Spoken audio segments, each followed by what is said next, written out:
A gentleman with the name of Zach Arias asks me, if you had all the money you needed, what would you do with photography? And that's a very interesting question. I would focus my efforts on photography that matters. I would help those who can tell their stories. I would help them to tell the stories, and I would tell stories that I find important too.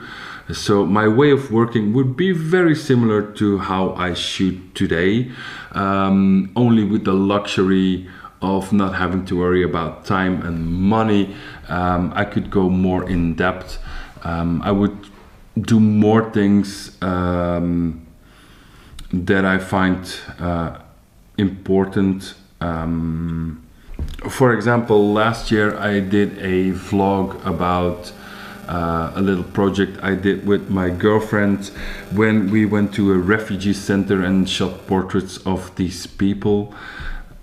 I think that was the most important thing that I did that whole year. Making those people happy with something as mundane as a simple print of their family picture, but also having the chance to share this experience with my YouTube followers in a video. I think is a very important thing to do. I'm lucky to be born in a safe country. I'm lucky to be born into a good family. I'm lucky to be able to tell stories. So yeah, I see it as my responsibility to use my skills and the chances that I got to give better chances to other people too. There's also these personal things that I've been discovering in the last couple of years. I want to leave this world a tiny bit better than I found it, but I believe we have to make changes. I won't bore you with all those details, but there's things about housing, living, transport that we need to address if we want to keep this world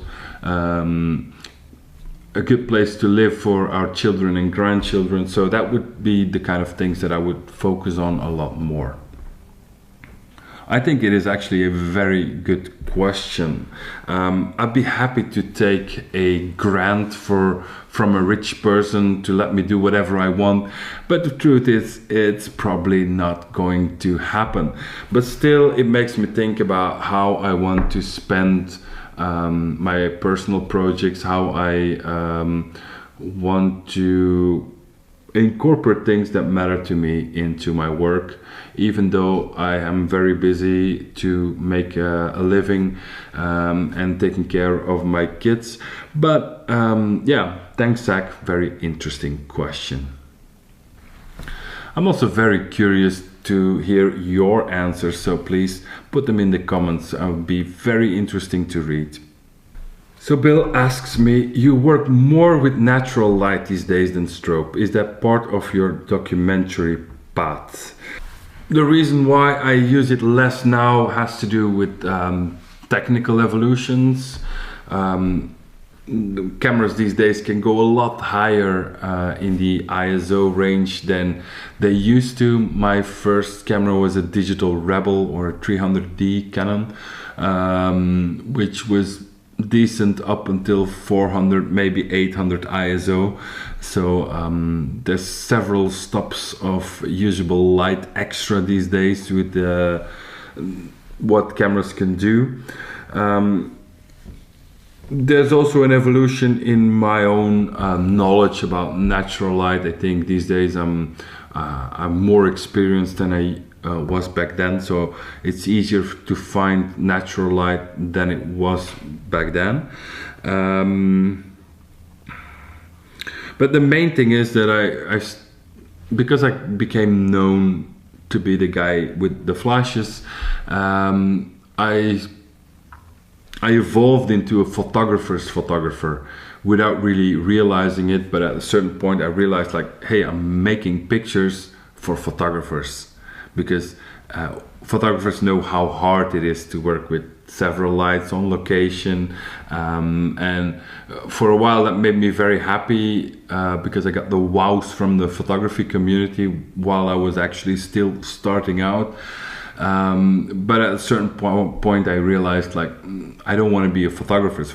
I still want photographers to like my work, but most of the people who are going to see my work are not photographers, and they don't care. And I also found out that gear often gets in the way of the story. It can ruin the moment, it can distract people. So when I can do it without strobes and still get more than acceptable technical quality, then I will probably do it without. But it's still an amazing tool to be able to use, and still until today it's so easy to quickly set up a speed light and light something, or set up a whole studio, or set up 5 lights, whatever. I don't really have to think about it because I invested so much time in learning how to do it, and so for me it's become a tool just like any other photographic tool to tell stories. And sometimes it helps me to tell the story and then I use it, but if it gets in the way, it goes back into my bag. Bart asks where to find some models on TFP basis in Belgium for starting photographers. TFP means time for prints. There's also TFCD, which is time for CD. What it basically means is that a model poses for you in return for the pictures. No money changes hands. And it's probably one of the best ways to work if you want to work with models. Now, it can be a bit challenging to work with models, or to find models in the first place. Now, there's websites like Model Mayhem, where a lot of models and photographers can find a connection. There are Facebook groups. There's some local Facebook groups in Belgium, but I'm sure they're anywhere in the world. You have these groups where they bring photographers, models, makeup artists, stylists together for free shoots. But there's also, you can use the girl next door, a friend's wife, or whatever. There's so many people that have the potential to be in front of the camera. You can also get models through other connections, through other photographers. Now, the big challenge when you get started here is that there are a lot of creepy photographers and there are a lot of crappy models. There's guys, more than one out there, who do photography because it's their only chance to get close to a half-naked pretty girl. And there are a lot of empty-headed young girls who think that they are going to be the new Naomi Campbell, and they should ask for a lot of money to pose for a picture without having to, you know, putting their energy into a shoot. So yeah, Bart, it is a challenge. There's also a bit of a hierarchy. The hardest part is to get started. So a good way to get the first models is to go to those websites or Facebook groups and target the starting out models, because as a starting out photographer, it's going to be an easier match to get the starting out model, because the more experienced models, they get access to the more experienced photographers. So start at the bottom and work your way up. Make sure that you share some good work with the beginning models, and that will give you more access. People will, word will get around that you are a photographer that can be trusted, that works hard and follows up on his promises, is not annoying, is not trying to get into bed with any of the girls. So yeah, build it up step by step. I would also advise to just think about friends and friends of friends who might be up there for a model, and it may not yield your best work, but you still practice your photography. You might get some pictures that you can show in order to get you the better models. Another option would be to pay for a good amateur model, which can be a way to get started. I'm a bit against paying for models because I want people who are motivated, who want to create something, just like me, so we can get results. We can both get results for our portfolio, but it is of course easier once you get a bit of a name. So it is not easy to get started, but the most important thing is to get started. And even if it's just a friend's girlfriend you shoot and the results may not be portfolio worthy, well, at least you learn something and then you go on from there. So just start shooting people, start sharing your work, build the network, and the models will sooner or later come, Bart. One last thing, Bart. Something that has worked for me is ideas. Good ideas. Even when I started out, I wanted to work with some of the more experienced models, some of the better models, and even though by the reigning hierarchy, how do you say that? That's such a difficult word. They were above my level, and normally you don't get easy access unless you pay them for their services.